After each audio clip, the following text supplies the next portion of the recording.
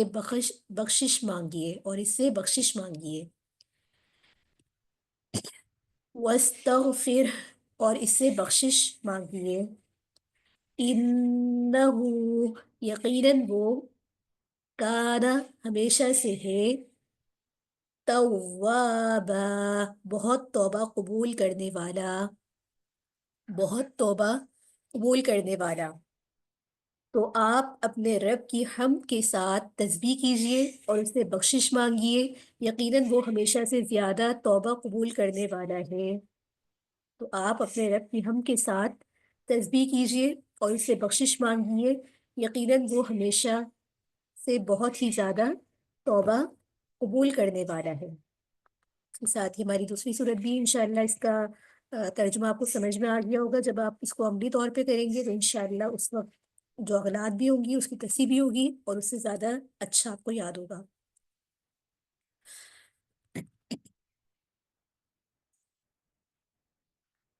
بسم اللہ الرحمن الرحیم، تبت، ہلاک ہو جائے، یدا، دونوں ہاتھ، یدا، دونوں ہاتھ، ابی لہب، ابو لہب کے، وتب، اور وہ ہلاک ہو گیا، اور وہ ہلاک ہو گیا، تبت، ہلاک ہو جائے، یدا، دونوں ہاتھ، ابی، ابو لہب، ابی لہب، ابو لہب کے، وتب، اور وہ ہلاک ہو گیا، ابو لہب کے دونوں ہاتھ ہلاک ہو جائے اور وہ ہلاک ہو گیا، ابو لہب کے دونوں ہاتھ ہلاک ہو جائے اور وہ ہلاک ہو گیا، ما، نہ، اغنا، کام آیا، نہ کام آیا، مالہ، عنہ، مالہ، عنہ، اس سے، مالہ، مال اس کا، مالہ، مال اس کا، وما، اور نہ جو، کسب، اس نے کمایا، دیکھیں سین اور صاد کے مخارج میں فرق رکھیے، کسب، اس نے کمایا، نہ اس کا مال جو کچھ اس نے کمایا اس کے کچھ کام نہیں آیا، اس کے کسی کام نہیں آیا، اور اس کا مال جو کچھ اس نے کمایا اس کے کسی کام نہ آیا، سیصلا، جلد ہی وہ داخل ہوگا، ان قریب وہ داخل ہوگا، نارن، آگ میں، ذات لہب، شعلے والی، ذات لہب، شعلے والی، وہ جلد ہی شعلے والی آگ میں داخل ہوگا، وہ جلد ہی شعلے والی آگ میں داخل ہوگا، وامرأتہ، اور اس کی بیوی، وامرأتہ، اور اس کی بیوی، حمالۃ دھونے والی، حمالۃ الحطب، دیکھیے تو تا میں فرق، حطب، لکڑیاں، ڈھونے والی لکڑیاں، اور اس کی بیوی بھی جو لکڑیاں ڈھونے والی ہے، اور اس کی بیوی بھی جو لکڑیاں ڈھونے والی ہے، فی جیدہا، اس کی گردن میں، فی جیدہا، اس کی گردن میں، حبل، رسی ہوگی، رسی ہوگی، من مسد، مضبوط بٹی ہوئی، مضبوط بٹی ہوئی، اس کی گردن میں مضبوط بٹی ہوئی رسی ہوگی۔ اس کی انشاءاللہ جب تفسیر پڑھیں گے تو یہ لفظ اور اس کا معنی مفہوم حسن طریقے سے آپ کو سمجھ میں آئے گا۔ آگے آخری جو صورت ہے سورۃ آج کے سبق کی ہماری سورۃ الاخلاص، بسم اللہ الرحمن الرحیم،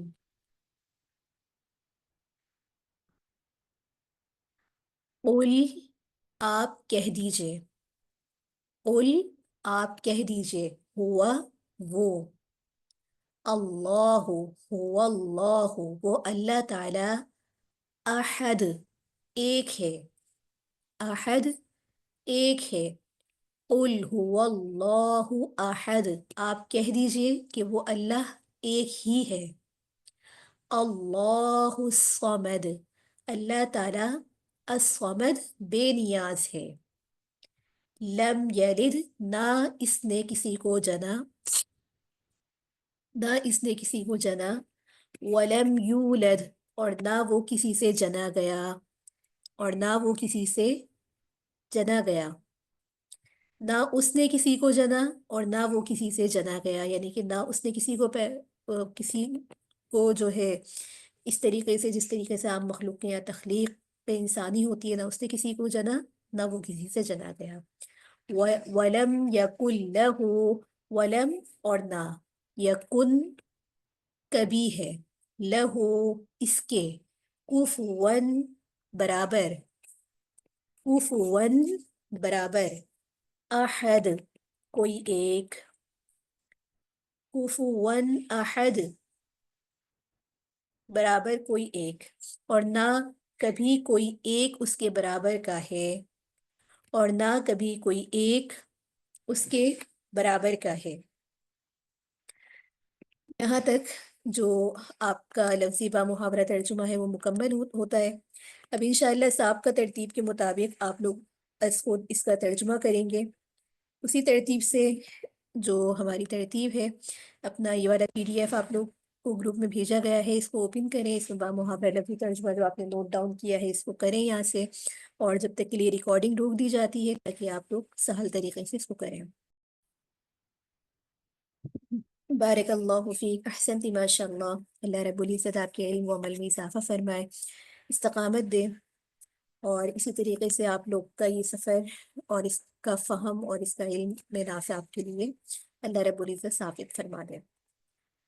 اچھا، اس کے ساتھ ہی ہم اس کے تفسیری اہم نکات پر آتے ہیں، چونکہ آج ہماری 3 صورتیں ہیں، اور کوشش کریں گے کہ مختصر بھی ہو، جامع بھی ہو، اور جو اس کا اصل کانسیپٹ ہے نا وہ آپ لوگ کو سمجھ میں آ جائے۔ تو جو ترتیب ہے ہم اس ترتیب کے مطابق اس کی طرف آتے ہیں۔ ویسے تو PDF جو آپ کو فراہم کیا گیا ہے، اس کی شروع میں تفہیم القرآن اور دیگر تفاصیل سے ایک جامع تعارف آپ کے سامنے موجود ہے۔ اس صورت کی اگر ہم سورۃ النصر کے مرکزی مضمون میں دیکھیں تو یہاں پر فتح و نصرت کے بعد اللہ کی حمد کے ساتھ ان کی تسبیح اور استغفار بھی ضروری ہے، اس بات کا ہمیں پتہ چلتا ہے۔ اچھا، یہاں پر اس صورت سے متعلق یہ صورت جو ہے بالاتفاق مفسرین حضرات کے نزدیک مدنی ہے، اور اس صورت کا ایک اور نام جو ہے صورت التودیع بھی ہے، تا واو دال یا عین۔ تو تودیع کے معنی ہوتے ہیں کسی کو رخصت کرنے کے، اور اس صورت میں چونکہ آپ صلی اللہ علیہ وآلہ وسلم کی وفات قریب ہونے کی طرف اشارہ ہے، تو اس وجہ سے اس صورت کا جو دوسرا نام ہے صورت التودیع بھی ہے۔ اچھا، اس کے بارے میں صحیح مسلم میں حضرت ابن عباس رضی اللہ تعالیٰ عنہ سے منقول ہے کہ سورۃ النصر قرآن کریم کی آخری صورت ہے، یعنی کہ اس کے بعد کوئی صورت جو ہے مکمل طور پر نازل نہیں ہوئی۔ اس کے ساتھ ہی ایک اور قول کے مطابق حضرت ابن عمر رضی اللہ تعالیٰ عنہ نے فرمایا کہ سورۃ الحج حجۃ الوداع کے بعد میں نازل ہوئی تھی، اور اس کے بعد آیت الیوم اکملت لکم دینکم واتممت علیکم نعمتی، یہ والی آخری آیت نازل ہوئی تھی۔ اور ان دونوں کے نزول کے بعد آپ صلی اللہ علیہ وآلہ وسلم اس دنیا میں صرف 80 روز جو ہے رہے، اس کے بعد آپ کی وفات ہوگی۔ اس کے ساتھ ہی اس بات پر سب کا اتفاق ہے کہ اذا جاء نصر اللہ والفتح میں فتح سے فتح مکہ مراد ہے، اور اس میں کچھ آراء مختلف ہیں کہ سورۃ الفتح مکے سے پہلے نازل ہوئی تھی یا بعد میں۔ تو بہرحال اس میں مفسرین حضرات کی کچھ اقوال ہمیں ملتے ہیں، چونکہ یہاں تفصیل ہمارا بیان کرنا مقصود نہیں ہے۔ تو یہاں پر متعدد احادیث اور آثار صحابہ میں ہے کہ اس صورت میں آپ صلی اللہ علیہ وآلہ وسلم کی وفات کا وقت قریب آ جانے کی طرف اشارہ ہے، اور اب آپ کی بعثت اور دنیا میں قیام کا جو مقصد اور مشن تھا وہ پورا ہو چکا، اب تسبیح اور استغفار میں لگ جائیں۔ ایک روایت میں یہ بات بھی آتی ہے کہ جب یہ صورت نازل ہوئی تو آپ صلی اللہ علیہ وآلہ وسلم نے صحابہ اکرام کے مجمع کے سامنے اس کی تلاوت فرمائی، جن میں حضرت ابو بکر، حضرت عمر، سعد بن ابی وقاص وغیرہ رضی اللہ تعالیٰ عنہ دیگر یہ اصحاب موجود تھے، سب سن کر اس کو خوش ہو گئے کہ اس میں تو فتح مکہ کی خوشخبری ہے، مگر حضرت عباس رضی اللہ تعالیٰ عنہ رونے لگے۔ آپ صلی اللہ علیہ وآلہ وسلم نے ان کے رونے کا سبب پوچھا، تو حضرت عباس رضی اللہ تعالیٰ عنہ نے عرض کیا کہ اس میں تو آپ کی وفات کی خبر جو ہے مضمر ہے، یعنی کہ موجود ہے۔ تو آپ صلی اللہ علیہ وآلہ وسلم نے اس کی تصدیق فرمائی، اور صحیح بخاری میں یہی مضمون جو ہے حضرت عمر کے بارے میں آتا ہے۔ اس کے ساتھ ہی یہاں پر جو لفظ استعمال ہوا ہے کہ وَرَأَيْتَ النَّاسَ، تو فتح مکہ سے پہلے بہت بڑی تعداد میں ایسے لوگوں کی بھی تھی جن کو آپ صلی اللہ علیہ وآلہ وسلم کی رسالت اور اسلام کی حقانیت پر یقین ہو چکا تھا، مگر اسلام میں داخل ہونے سے ابھی تک وہ قریش کی مخالفت کے خوف سے یا کسی وجہ سے وہ رکے ہوئے تھے۔ فتح مکہ نے وہ رکاوٹ دور کر دی تو فوج در فوج جو ہے لوگ اسلام میں داخل ہونے لگے۔ یمن سے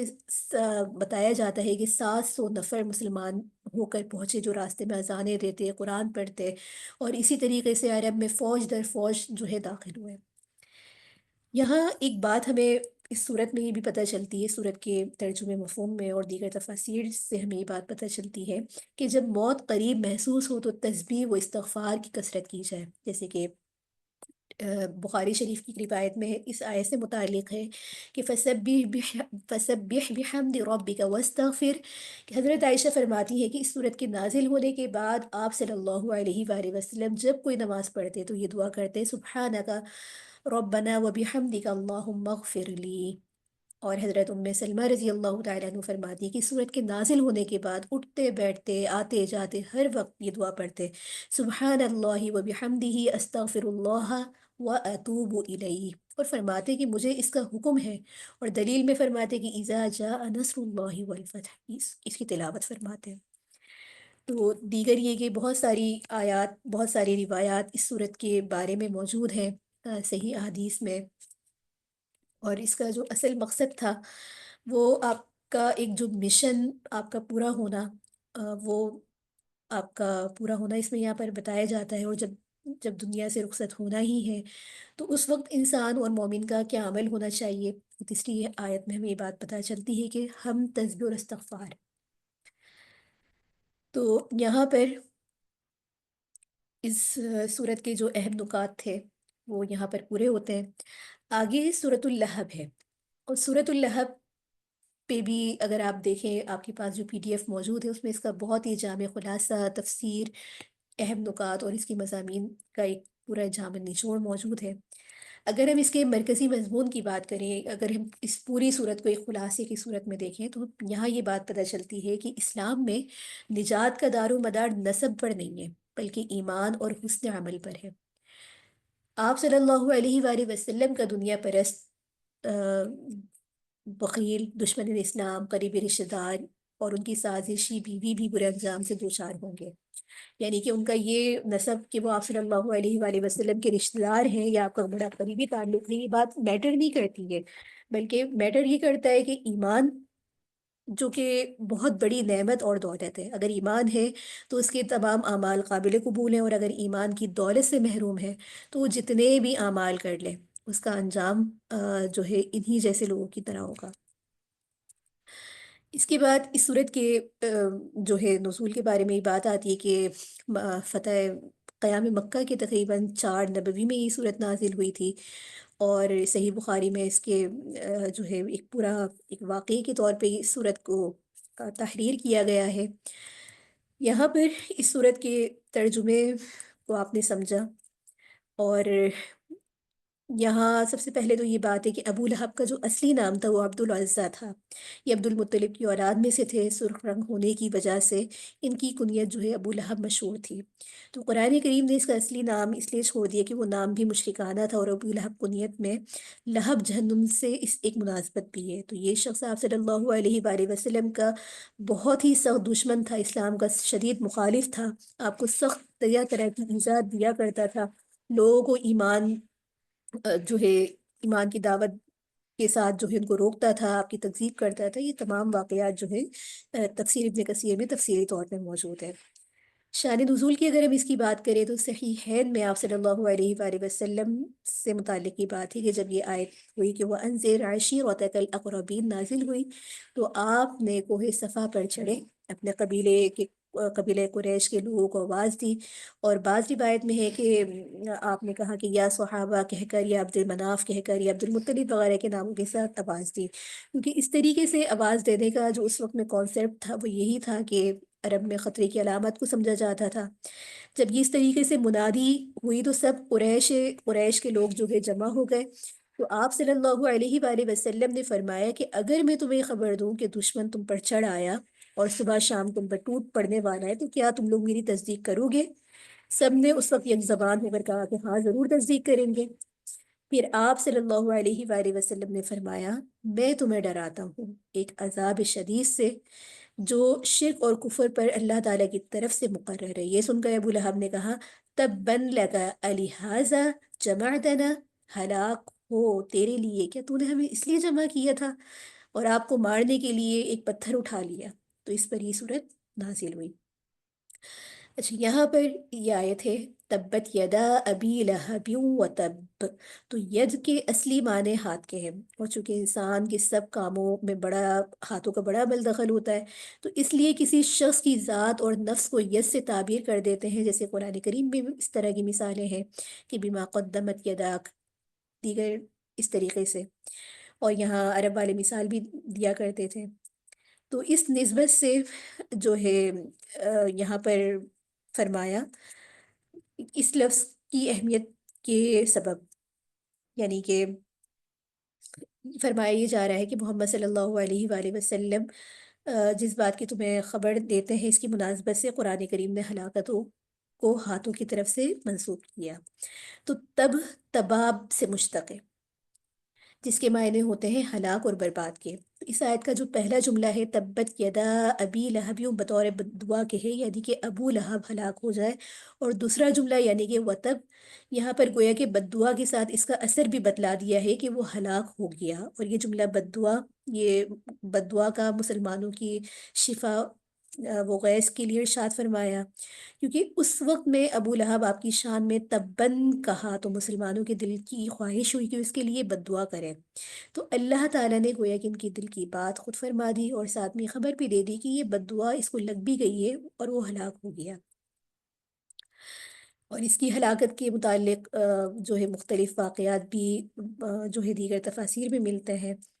اور کہا جاتا ہے کہ بہت ہی بری اس کی موت ہوئی، اور کس حالت میں ہوئی اس کے بارے میں تفاسیر بھی ہیں۔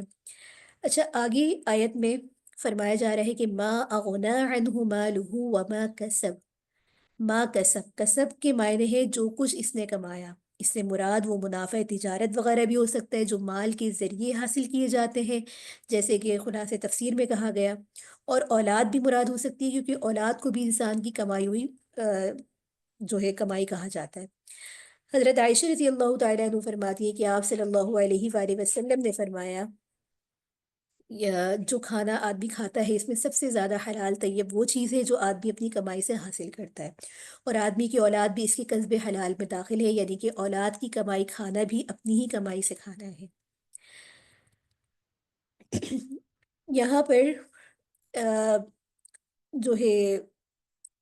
حضرت ابن عباس رضی اللہ تعالیٰ عنہ سے ایک روایت بھی ہے کہ وہ فرماتے ہیں کہ جس وقت آپ صلی اللہ علیہ وآلہ وسلم نے اپنی قوم کو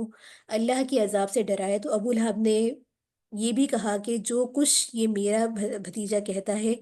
اگر وہ حق ہی ہوا تو میرے پاس مال اور اولاد بہت ہے، میں اس کو دے کر اپنی جان بچا لوں گا۔ تو اس پر یہ آیت نازل ہوئی کہ ما اغنا عنہ مالہ وما کسب، یعنی کہ جب اس کو اللہ تعالیٰ کے عذاب نے پکڑا تو اس کا مال کام نہ آیا نہ اس کی اولاد، تو یہ حال اس کا دنیا میں ہوا، آگے آخرت کا ذکر تو بات کا ہے۔ تو وہ ذکر کیا ہے کہ سَيَصْلَىٰ نَارًا ذَاتَ لَهَبٍ، یعنی کہ قیامت کے بعد یا مرنے کے فوراً بعد قریب ہی ایک شعلہ زن آگ میں داخل ہوگا، اس کے نام کی مناسبت سے آگ کے ساتھ ذات لہب کی صفت میں یہاں پر یہ بات فرمائی ہے۔ اور پھر فرمایا جا رہا ہے کہ وَامْرَأَتُ حَمَّالَةَ الْحَطَبِ، کہ جس طرح ابو لہب کو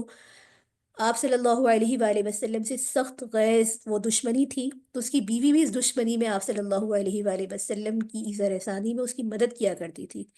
یہ ابو سفیان کی بہن بنت حرب بن امیہ ہے، جن کو ام جمیل کی کنیت سے کے اعتبار سے کہا جاتا ہے۔ تو قرآن کریم کی اس آیت میں یہ بتایا کہ بدبخت بھی اپنے شوہر کو جہنم کی آگ کی طرف جو ہے اس کے ساتھ جائے گی۔ اس کے حال یہ بتایا جا رہا ہے کہ وہ حمالۃ الحطب ہے، جس کے معنی ہے کہ سوختہ لڑکیاں، یعنی کہ لکڑیاں لادنے والی، یعنی کہ آگ آ، جلانے والی جو لکڑیاں ہوتی ہیں عرب کے محاورات میں، اس کو اس بات سے جو ہے تعبیر کیا گیا ہے۔ اور ایک مجازی معنی اس کا چغل خوری کرنے والے کو بھی حمالۃ الحطب کہا جاتا ہے، جیسے کہ کوئی سوختہ لکڑی یا جمع کر کے آگ لگانے کا سامان کرتا ہے۔ تو چغل خور کا عمل بھی ایسا ہی ہے کہ وہ اپنی چغلی کے ذریعے افراد اور خاندانوں میں آگ بھڑکاتا ہے۔ لیکن یہ بات بہت اہم ہے، کیونکہ یہ ہمیں ہمارے معاشرے سے اور ہمیں ہمارے معاشرے میں جو ہمارے عمل ہیں، ہمارا رہن سہن، اس سے ریلیٹ کرتی ہے۔ چغل خوری اب یہ کس طریقے سے ہوتا ہے؟ تو یہاں پر اس کی صفات بتانے کے بعد بتایا جا رہا ہے کہ یہ عورت آپ صلی اللہ علیہ وآلہ وسلم صحابہ کی ایذا رسانی کے لیے چغل خوری کا کام بھی کیا کرتی تھی۔ تو اس آیت میں ابو لہب کی بیوی کو حمالۃ الحطب کہنے کی تفسیر جو ہے دیگر مفسرین نے یہی بتائی ہے کہ وہ چغل خوری کرنے والی تھی۔ اس کے ساتھ جو ہے آ، یہاں پر اس لفظ سے جو بات ہمیں ایک اور پتہ چلتی ہے کہ چغل خوری سخت کبیرہ گناہ ہے، ٹھیک ہے؟ کیونکہ صحیح حدیث میں بھی آپ صلی اللہ علیہ وآلہ وسلم نے فرمایا کہ جنت میں چغل خور نہ ہوگا۔ اور ایک اور روایت میں ہے کہ 3 عمل ایسے ہیں جو انسان کے تمام اعمال صالحہ کو برباد کر دیتے ہیں۔ روزے دار کا روزہ اور وضو کرنے والے کا وضو خراب کر دیتے ہیں، یعنی کہ غیبت اور چغل خوری اور جھوٹ۔ یہ لکھ لیں، غیبت، چغل خوری اور جھوٹ۔ اور اس میں اپنا ہمیں روزانہ کی بنیاد پر ہمیں اپنا تجزیہ کرنے کی ضرورت ہے کہ کہاں کہاں ہم اس میں مبتلا ہیں، کتنا مبتلا ہے، اور اگر مبتلا ہے تو اس سے بچنے کی کیا تدابیر ہے۔ تو یہاں پر دیگر احادیث میں اس کی بڑی سخت الفاظ میں ممانعت ہے، اور یہ جیسے فرمایا کہ 3 قسم کے آدمی جنت میں داخل نہیں ہوں گے: ناحق خون بہانے والا، چغل خوری کرنے والا، وہ تاجر جو سود کا کاروبار کرتا ہے۔ اور دیگر احادیث میں بھی اس کے بارے میں اتنی زیادہ ممانعت، اتنے سخت الفاظ آئے ہیں کہ پتہ چلتا ہے کہ کتنا سخت گناہ ہے، کتنا بڑا گناہ ہے۔ کیونکہ اس سے انسان دوسرے شخص کے دل میں ایسی نفرت کا بیج بو دیتا ہے جو اس کو حسد، جلن اور دیگر گناہوں میں مبتلا کر کے اس کی زندگی اور جس کی چغلی کی جاتی ہے اس شخص کو جو ہے نقصان پہنچانے کی پوری پوری کوشش کرنے کے سبب، چونکہ انسانی حرمت اللہ کے نزدیک بہت ہی بڑی چیز ہے، بہت ہی اہم چیز ہے۔ تو جہاں بھی آپ یہ دیکھیں کہ انسان کی حرمت پر بات آتی ہے، انسان کی حقوق پر بات آتی ہے، تو وہاں پر ایسی سخت وعیدیں آپ کو نظر آئیں گی، چاہے وہ سود کے معاملات ہوں، چاہے قتل کے معاملات ہوں، چاہے دیت و قصاص کے معاملات ہوں، گھریلو معاشرت کے معاملات ہوں۔ تو یہ دیکھنے کی ضرورت ہے کہ انسان سے جو ریلیٹ معاملات ہوتے ہیں، حقوق العباد سے جو معاملات ریلیٹ ہوتے ہیں، اس پہ اللہ کے قوانین بھی سخت ہیں، اللہ تعالیٰ کی وعیدیں بھی سخت ہیں، اور اللہ نے وہاں پر اپنے بندے کی معافی نہیں رکھی ہے جب تک وہ بندہ اپنے حقوق معاف نہ کر دے۔ تو یہاں دیکھنے کی ضرورت ہے کہ ہم قرآن پڑھ رہے ہیں، ہم قرآن سیکھ رہے ہیں، لیکن ہمارا معاشرے کے اندر جو ہمارا تعلق ہے وہ آیا کہ قرآن کریم کے اکارڈنگ ہے یا قرآن کریم کے خلاف ہے، ٹھیک ہے؟ اس کے ساتھ یہ آگے فرمایا کہ فی جیدہا حبل من مسد۔ تو مسد کے معنی ہوتے ہیں کہ رسی یا ڈور بٹنے کے، اور اس کو تار پر تار چڑھا کے مضبوط کرنے کے مضبوطی کے طور پر بنائی جانے والی چیز کو کہا جاتا ہے۔ اور بعض حضرات نے خاص کھجور کی رسی کا اس کا ترجمہ کیا ہے کہ وہ عرب کی عام عادت کے مطابق بھی اس کا مفہوم یہ ہے کہ ذرا زیادہ قریب ملتا ہے۔ تو یہاں پر حبل من مسد سے مراد ہے کہ جو ایک رسہ ہے اور اس کا حال جہنم میں ہوگا، یعنی کہ آہنی تاروں سے مضبوط بٹا ہوا توق اس کے گلے میں ہوگا۔ یعنی کہ کیفیت یہ ہے کہ اتنی مضبوطی سے اس کو باندھا جائے گا، اتنی مضبوطی سے اس کو جو ہے اس چیزوں میں جکڑا جائے گا کہ نکلنے کا کوئی راستہ نہیں ہے۔ اور جو ہے اس کی تفاسیر میں دیگر مفسرین نے بہت زیادہ اقوال بھی فرمائے ہیں جو کہ تفسیر مظہری یا دیگر میں ہمیں یہاں پر ملتے ہیں۔ چونکہ بہت زیادہ ایسی تفصیل مقصود نہیں ہے، اصل چیز ہے وہ کانسیپٹ ہمارے ذہن میں آ جائے اور ہم اس بات سے ریلیٹ کریں اور اپنا ورلڈ ویو صحیح کریں کہ ہمارے یہ تمام باتیں، چونکہ قرآن آخری کتاب ہے، آخری زمانے تک یہ ہمارے لیے مشعل راہ ہے، تو اس کے اندر یہ بات جو بتائی گئی ہے، ہم ان چیزوں میں کیسے مبتلا ہیں یا ان چیزوں سے ہم نے اپنا آپ کو کیسے بچانا ہے، ٹھیک ہے؟ تو یہاں پر اس پوری صورت کا مرکزی مضمون اپنے ذہن میں رکھیں کہ اسلام میں جو نجات کا دار و مدار ہے وہ نسب اور خاندان پر نہیں ہے۔ کوئی یہ سمجھے کہ میرا تو بڑے اللہ والے شیخ سے ہمارا تعلق ہے، یا ہم نے تو بڑے بڑے لوگوں سے پڑھا ہے، یا ہماری تو فلاں سے نسبت ہے، یا ہمارا خاندان کا نسب تو آپ صلی اللہ علیہ وسلم سے ملتا ہے، بعض لوگ یہ بات کہنے میں کوئی تردد نہیں کرتے۔ تو آپ کی نجات کا دار و مدار آپ کی نسب یا خاندان پر نہیں ہے، بلکہ ایمان اور حسن عمل پر ہے۔ اگر اس چیز میں آپ کامیاب ہیں تو کامیاب ہیں، اور اگر یہ چیز آپ کی نہیں ہے، آپ کا ایمان نہیں ہے، اچھا عمل نہیں ہے، لوگوں کو تکلیف رسائی ہے، تو آپ جتنے بھی کام کر لیں، جتنا بھی اچھا نسب ہو جائے، معاشرتی طور پہ ایک اسٹیٹس ہو جائے، لیکن وہ کامیابی کا دار و مدار نہیں بن سکتا۔ اور یہ مثال ہے کہ آپ صلی اللہ علیہ وآلہ وسلم کا سگا چچا اور اس کی بیوی تک اپنے کفر اور اپنی بدعمالیوں کے سبب دوزخ میں جائیں گے۔ اس کے ساتھ ہی آگے سورۃ الاخلاص ہے، اور سورۃ الاخلاص کا ترجمہ دیکھا۔ یہاں پر جو بات دیکھنے کی ہے تو حمد وہ تنزیہ پر مشتمل صفات سے اللہ تعالیٰ کی خالص توحید ذات کی وضاحت یہاں پر فرمائی جا رہی ہے۔ یہاں پر یہ بات ہے کہ یہ اس وقت کی صورت کا نزول ہے جب نو مسلم صحابہ کے لیے مخالفین کے شر کا آغاز ہو چکا تھا۔ اسی صورت کی ایک لفظ میں احد کی بازگشت ہے۔ بعض روایت میں یہ بات بھی ہمیں ملتی ہے کہ حضرت بلال رضی اللہ تعالیٰ عنہ کے ہونٹوں پہ رہتی تھی کہ جب قریش کا سردار امیہ بن خلف انہیں تپتی دھوپ پر لٹا کر ان کے سینے پہ پتھر رکھ دیا کرتا تھا، لیکن ان کے ایمان اللہ نے اس قدر مضبوط فرمائے تھے کہ کوئی چیز انہیں ہلا نہیں سکتی تھی۔ اچھا، سورۃ الاخلاص کی فضائل کس قدر ہیں اور صحیح روایات میں ہے، جیسے کہ صحیح بخاری کی ایک روایت میں ہے کہ یہ قرآن کریم کی تہائی جو ہے قرآن کے برابر ہے۔ اسی طریقے سے سورۃ الاخلاص کے بارے میں ہے کہ ایک تہائی قرآن کے برابر ہے، رات میں سونے سے پہلے اس کو پڑھنا چاہیے، صحیح مسلم کی روایت ہے۔ اور صحیح مسلم کی ہی ایک روایت میں ہے کہ آپ صلی اللہ علیہ وآلہ وسلم سنت فجر کی دوسری رکعت میں سورۃ الاخلاص پڑھا کرتے تھے۔ اور ایک اور حدیث میں بھی یہ بات ہے کہ سورۃ الاخلاص کی محبت انسان کو جنت میں لے جاتی ہے۔ دیگر احادیث میں اس بارے میں تو بہرحال یہاں پر بہت ہی مختصر صورت ہے، اور شان نزول پہ اگر ہم اس میں یہاں پر غور کریں تو مشرکین مکہ کی چونکہ عادات یہ بن گئی تھی کہ انہیں ایمان تو لانا مقصود نہیں ہوتا تھا، لیکن وہ طرح طرح کی اس طرح سے سوال کرتے تھے، جیسے کہ آپ صلی اللہ علیہ وآلہ وسلم سے اللہ کا نسب پوچھا تو ان کے جواب میں یہ صورت نازل ہوئی۔ اور بعض روایت میں یہ بھی آتا ہے کہ مشرکین یہ بھی سوال کیا کرتے تھے کہ اللہ تعالیٰ کس چیز سے بنا ہے، سونا ہے، سونے کا بنا ہے یا چاندی کا ہے یا کسی اور چیز کا ہے، تو اس طرح کی باتیں یہ کرتے تھے۔ اور جو ہے مقصد ایمان لانا نہیں تھا، بس مقصد یہ تھا کہ کسی طریقے سے بھی جو ہے تصحیح کی جائے۔ اچھا، یہاں پر اس آیت میں قل هو اللہ احد میں لفظ قل میں اشارہ ہے کہ آپ صلی اللہ علیہ وآلہ وسلم کی نبوت اور رسالت کی طرف ان کو اللہ کی طرف سے لوگوں کو ہدایت کا حکم ہو رہا ہے۔ اور لفظ اللہ اس ذات کا نام ہے جو واجب الوجوب بھی ہے اور تمام کمالات کا جامع اور تمام نقائص سے پاک ہے۔ احد اور واحد ترجمہ تو دونوں کا ایک ہی ہوتا ہے، مگر مفہوم کے اعتبار سے احد کے معنی میں بھی شامل ہے، اور اس کے معنی جو ہے ذرا ایک وسیع اور جامع معنی کی طرف اس میں اشارہ ملتا ہے۔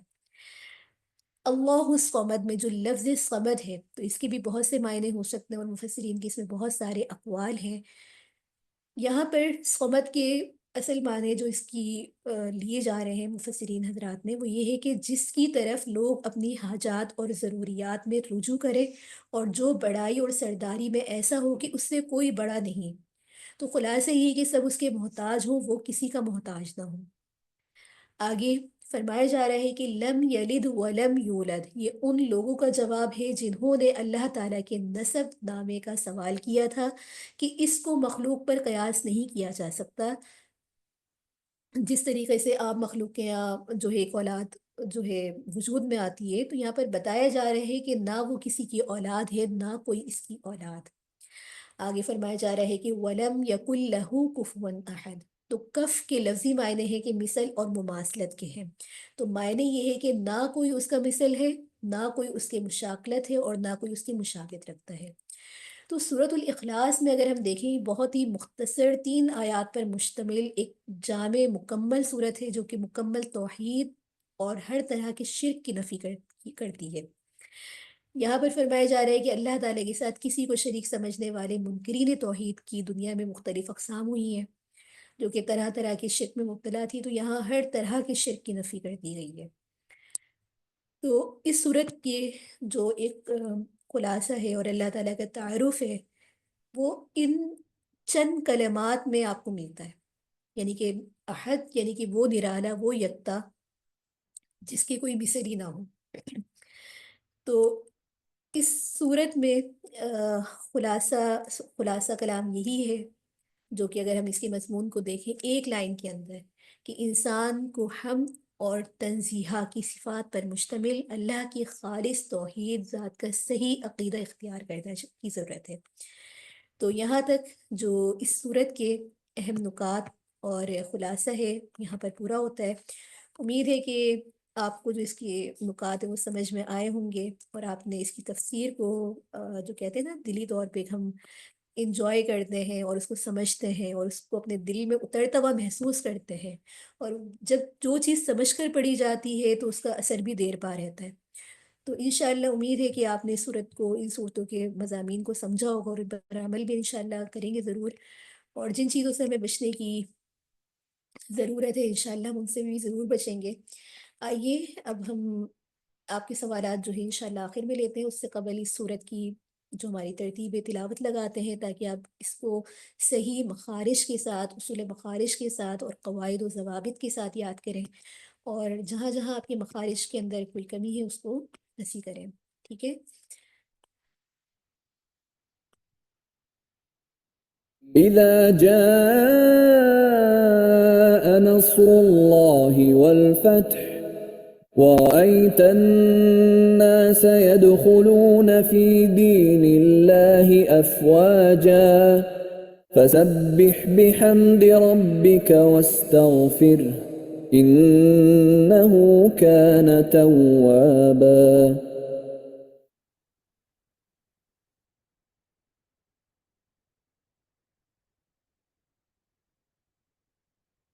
إذا جاء نصر الله والفتح ورأيت الناس يدخلون في دين الله أفواجا فسبح بحمد ربك واستغفره إنه كان توابا. إذا جاء نصر الله والفتح ورأيت الناس يدخلون في دين الله أفواجا فسبح بحمد ربك واستغفره إنه كان توابا. يدخلون. إذا جاء نصر الله والفتح ورأيت الناس يدخلون في دين الله أفواجا فسبح بحمد ربك واستغفره إنه كان توابا. ٹائم لگائی جا رہی ہے صورت کی، پھر انشاءاللہ اس کے بعد دوسری صورت۔ إذا جاء نصر الله والفتح ورأيت الناس يدخلون في دين الله أفواجا فسبح بحمد ربك واستغفره إنه كان توابا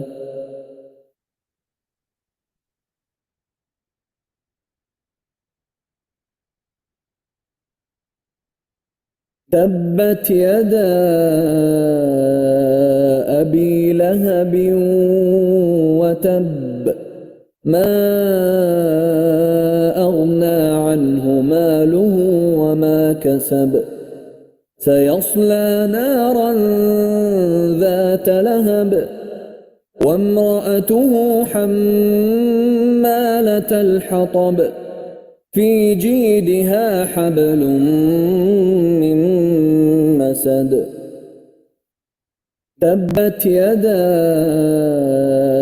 أبي لهب وتب ما أغنى عنه ماله وما كسب سيصلى نارا ذات لهب وامرأته حمالة الحطب في جيدها حبل من مسد تبت يدا أبي لهب وتب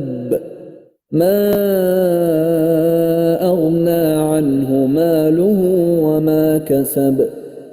سيصلى نارا ذات لهب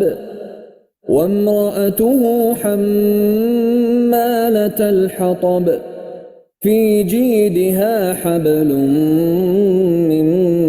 مسد لاسٹ ٹائم لگائی جا رہی ہے، توجہ سے سنیے. تبت يدا أبي لهب وتب ما أغنى عنه ماله وما كسب سيصلى نارا ذات لهب وامرأته حمالة الحطب في جيدها حبل من مسد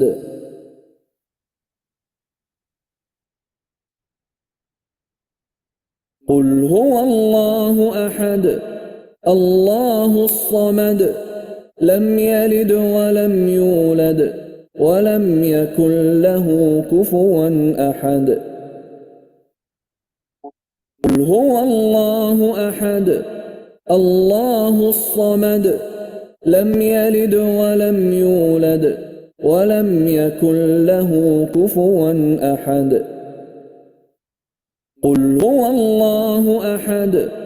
الله الصمد لم يلد ولم يولد ولم يكن له كفوا أحد لاسٹ ٹائم لگائی جا رہی ہے سورہ کی تلاوت.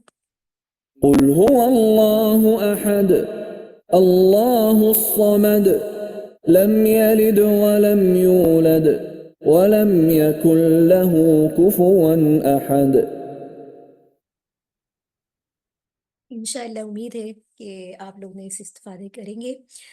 ٹھیک ہے، پھر ہمارا 45 منٹ کا جو ٹائم ہے، آپ لوگ زیادہ بھی ٹائم لے سکتے ہیں، کوئی مسئلہ نہیں ہے. اس میں آپ یاد کریں اس سورت کو، ان تینوں صورتوں کو، اور ساتھ کو صورت کو بھی ریوائز کریں. جو طالبات اپنی صورتیں سنانا چاہتی ہیں وہ ضرور سنائیے. ریکارڈنگ روک دی جاتی ہے تاکہ آپ لوگ بلا جھجک یہاں پر اپنے سوالات بھی کر لیں اور سنا بھی دیں اپنا سبق. ٹھیک ہے، جزاک اللہ.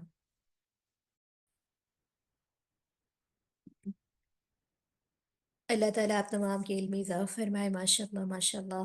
اللہ تعالیٰ استقامت نصیب فرمائے اور آپ لوگ کا پڑھنا پڑھانا وقت دینا قبول فرمائے. انشاءاللہ پھر اگلی کلاس جو کہ ہماری اس کورس کی آخری کلاس ہوگی، اور اس میں امید ہے کہ آپ لوگ بر وقت اپنی حاضری کو یقینی بنائیں گے، اور اپنی دعاؤں میں ریوائول کی پوری ٹیم کو یاد رکھیے، تمام امت مسلمہ کو یاد رکھیے. سبحانك اللهم وبحمدك نشهد أن لا إله إلا أنت نستغفرك وأتوب إليك. آمين. السلام عليكم ورحمة الله وبركاته.